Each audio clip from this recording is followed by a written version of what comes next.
ఒక శాసనసభ వేదికగా మాట్లాడుతూ బాలయ్య సైకో అంటూ జగన్ ఉద్దేశించి మాట్లాడారు. అట్లాగే వాడు వీడు అన్నటువంటి చిరంజీవిని ఉద్దేశించి మాట్లాడారు. కనీసం ఆ వ్యాఖ్యలు ఉపసంహరించుకోలేదు, అది తప్పనలేదు. ఈవెన్ చైర్లో ఉన్నటువంటి డిప్యూటీ స్పీకర్ కూడా తప్పేం లేదని మాట్లాడుకొచ్చినటువంటి పరిస్థితి. ఇది సభా సంప్రదాయమా, సభా సంస్కారమా, ఏ బాధ్యతతో ఉన్నటువంటిది? ఇవి పోని వాటిని రికార్డులోంచి తొలగిస్తున్నామని ఏమైనా ప్రకటించారు? లేదు. సరే, పత్రికల పరంగా చూస్తే విచిత్రమైనటువంటిది ఏంటంటే అసలు ఆ వార్తే లేదు, హెడ్డింగే లేదు. బాలయ్య మాట్లాడిన దాన్ని ఈనాడు లోపల పేజీల్లో వేసుకొచ్చుకుంది.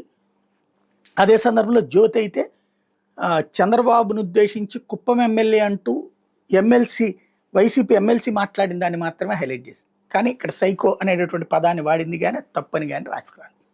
మనం జర్నలిజం చేస్తున్నాం పేరుకి. నీచ జర్నలిజం అనేటటువంటిది మన నరనరాన జీర్ణించుకుపోయింది అనడానికి సజీవ సాక్ష్యంగా ఇప్పుడు పత్రికలు నిలుస్తున్నాయి.